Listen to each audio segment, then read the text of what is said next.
Summer holidays வந்தாச்சு நம்ம GT Holidays வந்தாச்சு. GT Holidays, South India's #1 travel brand. இன்னைக்கு நம்ம கூட இணைஞ்சிருக்கிறது பிரபல ஜோதிடர் மற்றும் ஆன்மீகவாதி ராம்ஜி சுவாமிகள் அவர்கள் தான். வணக்கம் சார். வணக்கம் சார். இப்போ சனிப்பெயர்ச்சி வரப்போகுது, மார்ச் மாதத்தில் வரப்போகுதுன்னாங்க. அது என்னைக்கு வரப்போகுது அப்படிங்கிறத சொன்னீங்கன்னா நல்லாயிருக்கும். மார்ச் மாதம் 29ஆம் தேதி சனிப்பெயர்ச்சி என்று அனைவரும் நம்புகிறோம். இந்த மார்ச் 29ஆம் தேதி சனிப்பெயர்ச்சி என்று இந்த சனி பகவான் கும்பராசியிலிருந்து மீனராசிக்கு செல்லுகிறார். இந்த கும்பராசியிலிருந்து மீனராசிக்கு செல்கிற இந்த நிகழ்வு பல ராசிகளுக்கு பலவிதமான நன்மைகளை உண்டாக்கி தரப்போகுது. ஃபார் எக்ஸாம்பிள், முக்கியமான அடிக்கடி கிண்டல் பண்ணுற கடகராசிக்காரர்களுக்கு அஷ்டம சனி முடிய போகிறது. புதுசாக 7.5 சனி பிடிக்க போகிற நண்பர்கள் யார், மேஷராசிக்கார நண்பர்களுக்கெல்லாம் சனி இப்போ தான் என்ட்ரி, ஐ ஆம் வெயிட்டிங் அப்படிங்கிற மாதிரி மேஷராசிக்காரங்களாம் வாங்க அப்படிங்கிற மாதிரி சனிக்காக வெயிட் பண்ணுற மாதிரி தான். சனி ஐ ஆம் கம்மிங்கிறாரு. மேஷராசிக்காரங்க ஜென்ரலாகவே கொஞ்சம் செவ்வாவோட ஆதிக்கம் பெற்றுருவாங்க. ஓகே, ஐ ஆம் வெயிட்டிங்க அதை வரண்டாயிரா. இப்போ நீங்கள் வெயிட்டிங்னு சொன்னீங்களே, அது மாதிரி ஒவ்வொரு ராசியும் உங்களுக்காக வெயிட்டிங்கில் இருக்குது. அப்போ ஒவ்வொரு ராசிக்கும் சனிப்பெயர்ச்சி அப்போ என்ன மாதிரியான நன்மைகள் நடக்க போகுது? இப்போ பணவரவாகட்டும், திருமண யோகமாகட்டும், இந்த மாதிரி ஒவ்வொரு ராசிக்கும் இருக்குல்ல. நிச்சயம் ஒவ்வொரு ராசிக்குமா நம்ம சொல்லிடலாம். பட் அது பிஃபோர் தட் நம்ம ஒரு விஷயம் தெரிஞ்சுக்கணும். சனியை பார்த்து நம்ம எல்லாருக்குமே ஒரு பயம். என்ன பயம்னா, சனினாவே நிறையா ப்ராப்ளம் பண்ணுவார், சனினாலே நம்மளை ரொம்ப தண்டிப்பார், தண்டனை கடவுள், அப்படி இப்படி எல்லாம் சொல்கிறாங்க. உண்மையில் சொல்லப்போனால் சனி மாதிரி ஒரு கைண்ட் ஹார்ட்டட் பர்சன் யாருமே கிடையாது.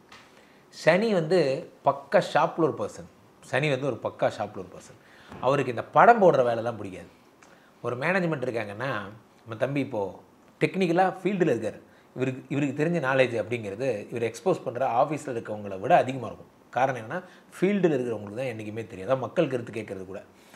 அந்த மாதிரி சனி உங்கள் அசஸ்மெண்ட் ரியல் அசஸ்மெண்ட் பண்ணுவார். உண்மையிலே நீங்கள் உழைப்பாளினா சனி பயிற்சி பற்றி பயப்படவே தேவையில்லை. சனி உங்களுக்கு சொல்லப்போனால் நிறைய ஆப்பர்ச்சுனிட்டிஸ் கொடுப்பார். ஒன்றும் வேலை கொடுத்துக்கிட்டே இருப்பார். அவர் ஒரு முரட்டுத்தனமான பாஸ். நீங்கள் சும்மா இருந்தால் அவர் பிடிக்காது, வேலை கொடுத்துட்டே இருப்பார். ஸோ அவரோட அதை பார்க்க நம்மளுங்க டயர்டாகி ஐயோ சனி பயிற்சி என்ன வச்சு செய்யுது அப்படின்னு நினைக்கிறோம். உண்மையை சொல்லப்போனால் அவர் ஆப்பர்ச்சுனிட்டிஸ் கொடுத்துட்ருக்காரு, உங்களுக்கு புரியல. ஸோ அதை நீங்கள் வர ஒவ்வொரு ராசியும் பார்க்கும்போதே உங்களுக்கு தெளிவாக புரியும். இப்போ மேஷராசிக்கு சனிப்பெயர்ச்சி எப்படி இருக்க போகுது? நிச்சயம் மேஷராசிக்காரர்களை பொறுத்த வரைக்கும் அதான் ஐ எம் வெயிட்டிங்.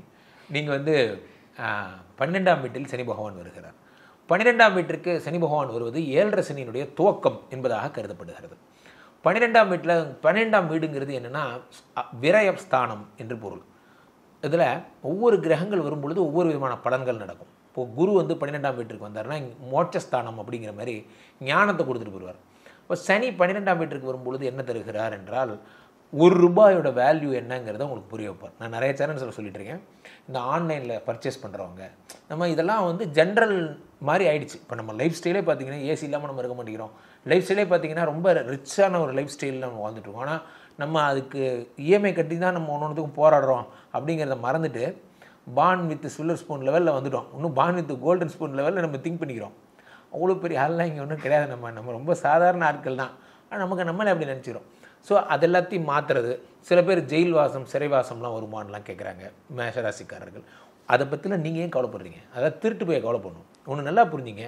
சனியை பார்த்து போலீஸ்காரரை பார்த்து ஏன் பயப்படுறீங்க? சார் குட் மார்னிங் சார், வணக்கம், நல்லா இருக்கீங்களா? நல்லா இருக்கேன். ராம்ஜி எங்கே இருக்கீங்க, எப்படி இருக்கீங்க? நல்லா இருக்கேன். நீங்கள் பேசி பாருங்கள், அவரும் பேசுவார். அவர் ஒரு மனிதர் தான். நீங்கள் அவரை பார்த்து பயப்படுறீங்கன்னா நீங்கள் ஏதோ தப்பு பண்ணுறீங்கன்னு அர்த்தம். அதை முதல்ல புரிஞ்சுக்கோங்க. நீங்கள் தப்பே பண்ணாத உழைப்பாளி, உங்களுக்கு என்ன பயம்? 12ஆம் வீட்டில் சனி பகவான் 12.1.2 பார்க்கிறார். 2 பார்க்கும் பொழுது அந்த பணத்துடைய வேல்யூ என்னங்கிறத புரிய வைப்பார். படிப்புடைய வேல்யூ என்னங்கிறத மாணவ செல்வங்களுக்கு புரிய வைக்கிறார். அடுத்து 7ஆம் பார்வையாக 6ஆம் இடத்தை பார்க்கிறார். உடம்புல ஏதாவது வியாதி, சோம்பேறித்தனம். வியாதினா என்னென்னா மிகப்பெரிய வியாதியே சோம்பேறித்தனம் தான்.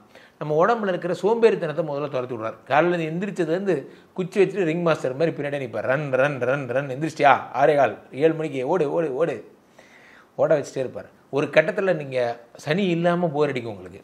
நான் ரொம்ப பிஸியாக இருந்தேன், இப்போ பார்த்தீங்கன்னா என்னை யாருமே கண்டுக்க மாட்டேங்கிறாங்க, அந்த மாதிரி பைத்தியம் மாதிரி ஆயிடுவீங்க.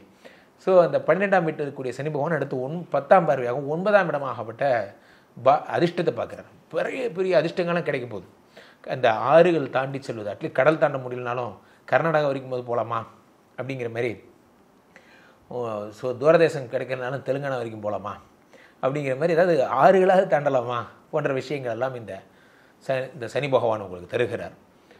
ஸோ இந்த சனிப்பெயர்ச்சி என்பது மேஷராசிக்காரர்களுக்கு ஒரு சிறப்பான ஒரு இடம் தான், அதை கண்டு பயப்பட வேண்டும். ரிஷபராசிக்காரர்களை பொறுத்த வரைக்குமே உங்களுக்கு 11ஆம் வீட்டிற்கு 11ங்கிறது லாபஸ்தானம். இந்த லாபஸ்தானத்திலே சனி பகவான் வருகிறார். ஜென்ரலாகவே சனி சனி கொடுத்தால் எவர் தடுப்பார், இந்த வார்த்தையை ரொம்ப ரீச் பண்ணி உலகம் ஃபுல்லாக கொண்டு போனது நான் பெருமையாக நினச்சிப்பேன். உண்மையை சொல்லப்போனால் எல்லா இடத்துலையும் போனீங்கன்னா அந்த சனி ஒரு ப்ராப்ளமேட்டிக் காடாகவே இருந்தார். அவர் ப்ராப்ளமே கிடையாது. உண்மையை சொல்லப்போனால் அவர் உழைப்பின் கடவுள். நம்ம ஒவ்வொரு தடவையும் இந்த ரிஷபராசிக்காரங்களை பார்க்கும்போது ரொம்ப கஷ்டப்பட்டு எனக்கு இந்த தொழில் கிடைக்கிறதுக்காக நீங்கள் ரொம்ப கஷ்டப்பட்டுருப்பீங்க. 2023, 24 உங்களுக்குன்னு நிறையா ட்ராஜடிஸ், நிறைய அகலக்கால் வச்சுட்டிங்க, இஎம்ஐ கட்ட முடியல, நிறையா ப்ராப்ளம் வந்துடுச்சு போன்ற பிரச்சனைகள். சில பேர் என்ன ஆகும்னா திடீர்னு ஐடி நிறுவனத்தில் பணிபுரிவாங்க, திடீர்னு வேலை இழப்பு ஏற்பட்டுரும். எப்படி அடுத்த மாதம் நம்ம வாடகை கட்ட போகிறோங்கிற நிலைமைக்கு திடீர்னு ஒரு மாடி வீட்டு வாழ்க்கை இருக்கும், திடீர்னு காலம் ரோட்டில் கொண்டு வந்து விட்டுரும். என்னடா செய்ய போகிறோம் அப்படிங்கிற மாதிரி அதெல்லாம் நடந்திருக்கும். அந்த ரெசெஷன்லாம் தாண்டி சில பேர் கிரேடு சரியாக 2 வேலை விட்டு அனுப்பிடுவாங்க.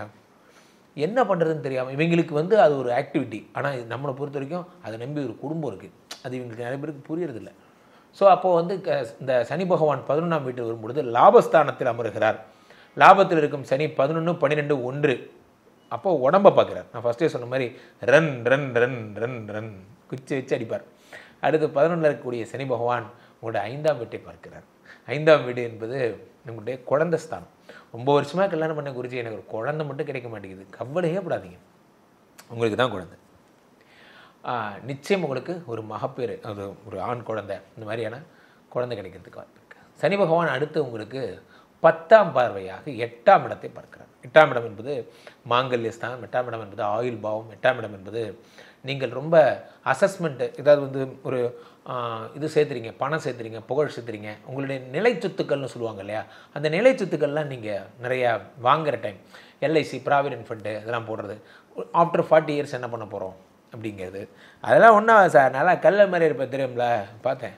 இப்போ தான் தம்பி ஷூட் எடுக்கும்போது சொன்னேன், தம்பி கையெல்லாம் நடுங்குதுப்பா, 2 தோசை தின்ட்டு வந்துடுறேன்ப்பா, அண்ணனுக்கு 43 வயசு ஆயிடுச்சுப்பா, என்னென்ன மணி 1:30 தான் ஆகுது, பச்சிட்டு ஆக முடியலப்பா. இந்த 40 வயசு வரைக்கும் தான் உங்கள் சேட்டைலாம், அதுக்கப்புறமா இதெல்லாம் பாட்சா பைக்கு அசிஸ்டண்ட்டு, பிபி மாத்திரை திங்கிறவன், சுகர் மாத்திரை திங்கிறவன், அவனெல்லாம் பார்த்து நான் சிரிச்சிருக்கேன் சார். இப்போ நான் நினைக்கிறேன் 55 வயசு வரைக்கும் எங்கள் அப்பா எப்படி வேலை பார்த்தாரு தெரியுமா? உண்மையிலே சொல்கிறேன், 55 வயசு வரைக்கும் அவர் கில்பட் மாதிரி வேலை பார்த்தார். நான் என்ன பண்ண தெரியுமா, நான் அழகாக வேலைக்கு சேர்ந்துட்டேன். சேர்ந்த உடனே, அப்பா நீ ஓடிய கால்கள் ஓடிக்கிட்டே இருக்கப்பா, உட்காருப்பா அப்படின்னு அவரை கூப்பிட்டு போய் இந்த ரெக்லைனிங் சோபா இங்கே தான் இருக்குது, இந்த சோபாவில் போட்டு அவர் உட்கார வச்சிட்டேன், உட்காருப்பா. அது வரைக்கும் சண்டே ஆனால் சிட்டுக்குருவி மாதிரி மனுஷன் ஜன்னலுக்கெல்லாம் பெயிண்ட் அடிப்பார், கதவெல்லாம் ட்ரில் போடுவார், ஏதாவது ஒரு வேலை பார்த்துட்டே இருப்பார், சும்மாவே இருக்க மாட்டார். நான் சும்மா இருக்க வச்சு பழக்கி விட்டேன், உட்கார வச்சு அமேசானில் பேய் படம் போட்டு விடுறது, இந்த மாதிரி பாருப்பா படம் பாருப்பா. நல்லா இருந்த மனுஷனை படம் பார்க்க விட்டு பிபிலேருந்து சுகர்லேருந்து எல்லா வேலையும் அரைச்சிட்டேன். நல்லா புரிஞ்சிங்க, சனி இருக்கிற வரைக்கும் உடம்பு நல்லா இருக்குன்னு அர்த்தம். சனி இல்லைன்னா அமேசானில் பிரைம் பார்ப்பீங்க, ₹1 வராது, அவன் உங்களே சம்பாதிச்சு போயிடுவான். ஸோ அதனால் அப்பாவுக்கு அப்புறம் பிபி சுகர் என்னத்தை பண்ணுறது, ஓடுற வரைக்கும் சந்தோஷம் நினச்சிங்க.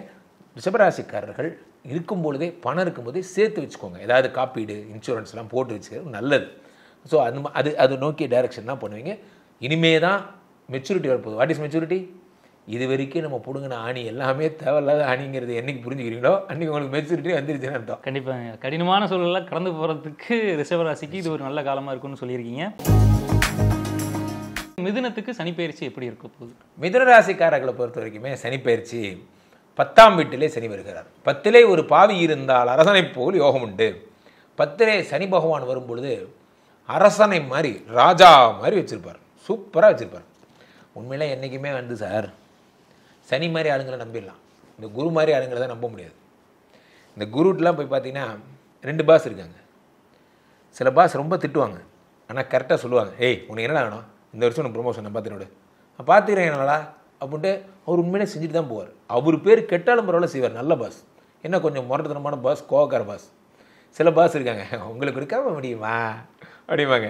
ஏய் இவன் உண்மையிலேயே கொடுக்குறானா, கொடுக்குற மாதிரி நடிக்கிறானா, கடைசி வரைக்கும் டெவலப் கட்சி நம்ம கம்பெனி டெவலப் ஆனதுக்கப்புறம் கொடுக்கலான்னு எவ்வளோ ட்ரை பண்ணேன், நேற்று நைட்டில் கூட பேசிகிட்டு இருந்தேன், 11 மணி வரைக்கும் பேசிகிட்டு இருந்தேன், அடுத்த வருஷம் பார்த்துக்கலான்ட்டாங்க. வெயிட் பண்ணுங்க அப்படி. ஏய் தெரியும்டா, நீ பம்பும் போதே நினச்சேன்டி, சனி பகவான் 10ல் வந்தால் கண்டிப்பாக ப்ரொமோஷன் கொடுப்பார், கண்டிப்பாக உங்களை வெகு பிரபல யோகம் பண்ணுவார். ஏன்னா சனிலாம் நேர்மையின் கடவுள், சொன்னால் செய்வார். ஆனால் அவர் சொல்கிறத நீங்கள் செய்யுங்க, அது போதும். என்ன வேலை பார்க்க சொல்லுவார், அவ்வளோதான். சரி, ஓகே. ஸோ மிதுனராசிக்காரர்கள் சனி 10ல் வரும் பொழுது அரசியல் கட்சியில் இருக்கீங்க, அல்லது பொது நல சங்கத்தில் ஏதாவது இருக்கீங்க, இயக்கங்கள் இருக்கீங்கன்னா தலைவர் பதவி கன்ஃபார்மாக உங்களுக்கு தான். ஏன்னா அடி வாங்கிறதுக்கு ஆள் வேணுமா இல்லையா? என்ன சார் நீங்களே அதையும் சொல்கிறீங்க இதையும் சொல்கிறீங்க, நீங்கள் தாங்க நினச்சிட்டு இருக்கீங்க. நீங்கள் ரொம்ப ஃபேமஸ் ஆகிறத ரொம்ப பெரிய விஷயமா நீங்கள் தான் நினச்சிட்டு இருக்கீங்க. ரொம்ப ஈஸி. உங்களுக்கு ஃபேமஸ் ஆகிட்டிங்கன்னா தான் தெரியும் அது எவ்வளோ பெரிய கஷ்டங்கிறது. சாதாரண வாழ்க்கையை வாழ முடியாது. ஸோ அதுதான் உங்களுக்கு 10ஆம் இடத்துல இந்த சனி வந்து உங்களுக்கான சுகங்கள்லாம் தருவார். ஆக்டராக இருக்கீங்க, நான் வந்து மூவி ஃபிலிம் எது பண்ணாலும் வெகு பிரபலம். நீங்கள் பண்ணுற தொழில், சார் நான் பணியார கடை வச்சுருக்கேன், கவலைப்படாதீங்க, உங்கள் பணியார கடை தான் ஃபஸ்ட்டு பணியார கடை. நீங்கள் என்ன தொழில் செய்வீங்களோ அந்த தொழிலை முதல்ல ஆசைப்பட்டு நேசிங்க. சில பேர் என்ன சொல்லுவாங்க, அவங்க பர்த்டே அவங்களே கொண்டாட மாட்டாங்க. ஏன்டா கொண்டாட மாட்டேன்னு கேட்டால், நம்ம பர்த்டேலாம் யார் சார் கொண்டாடுறது, உன் பர்த்டேவே நீயே கொண்டாடலன்னா எவன்டா கொண்டாட போகிறான். நம்ம கம்பெனி பேர் சொல்லும்போது கெத்தாக சொல்லணும், உங்கள் கம்பெனி பேர் என்ன, இந்த மாதிரி இந்த கம்பெனியில் வேலை செய்கிறேன், இன்றைக்கி இது சாதாரண லெவல், நாங்கள் நாளைக்கு சுப்பீரியர் ஆயிடுவோம், நம்பணும் முதல்ல. ஸோ மிதுனராசிக்காரர்கள் வாழ்க்கையை வாழ போகிறீங்க, பிரபலமாக போகிறீங்க, பெரிய லெவலில் போக போகிறீங்க. என்ஜாய். உண்மையிலே சொல்லப்போனால் உங்களுக்காக தான் இந்த சனி பயிற்சி. சம்மர் ஹாலிடேஸ் வந்தாச்சு, நம்ம ஜிடி ஹாலிடேஸும் வந்தாச்சு. GT holidays, south India's number 1 travel brand.